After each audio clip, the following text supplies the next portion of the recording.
కుశలాగ్ర బుద్ధి అని రెండు ఉంటాయి. కుశలాగ్ర బుద్ధి, ముశలాగ్ర బుద్ధి అని రెండు ఉంటాయి. కుశలాగ్ర బుద్ధి అంటే చురుకైన బుద్ధి. ముశలాగ్రం అంటే ముశలం అంటే రోకలి పంట. ముశలం అంటే సంస్కృతంలో రోకలి పంట. రోకలి పంట ఎలా ఉంటుందని మొండిగా ఉంటుందా, కొద్దిగా ఉంటుందా? మొండిగా ఉంటుంది. ఈ కుశలాగ్ర బుద్ధి ఉన్నది దేవతలకు ఉంటుంది, దేవతల లాంటి వాళ్ళకు ఉంటుంది. మానవుల్లో కూడా కొంతమంది కుశలాగ్ర బుద్ధి కావాలి.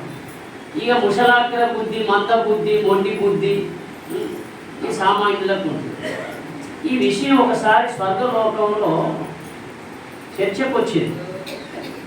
రాక్షసులను మీరు తక్కువ తక్కువ అని దేవతలు అంటారు కదా, మీరే ఎక్కువ అని వీళ్ళు అంటారు. మీరు ఓడిపోతేనే మీరు గెలుస్తున్నారు, మీకు ఆ దమ్మెక్కడని వీళ్ళు అంటారు. మేము ఓడిపోతున్నావు కనుక నువ్వు గెలుస్తున్నావు కానీ మీకెక్కడదా ఆ బలం?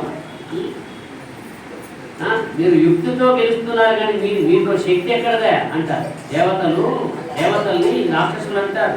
మీలో శక్తి ఎక్కడదయ్యా? మీలో యుక్తి ఉంది తప్ప ఆ యుక్తితో గెలుస్తున్నారు, ఉపాయంతో గెలుస్తున్నారు కానీ మీకు శక్తి పాడా అన్నారు. సరే, ఈ విషయం తేల్చడానికి బ్రహ్మదేవుడు ఓ విషయం ఆలోచించాడు. అందరికి విందు ఏర్పాటు చేశాడు. రాక్షసులకు, దేవతలకు అందరికీ విందు. బ్రహ్మలోకంలో విందంటే ఎలా ఉంటుందండి? మన భూలోకంలోనే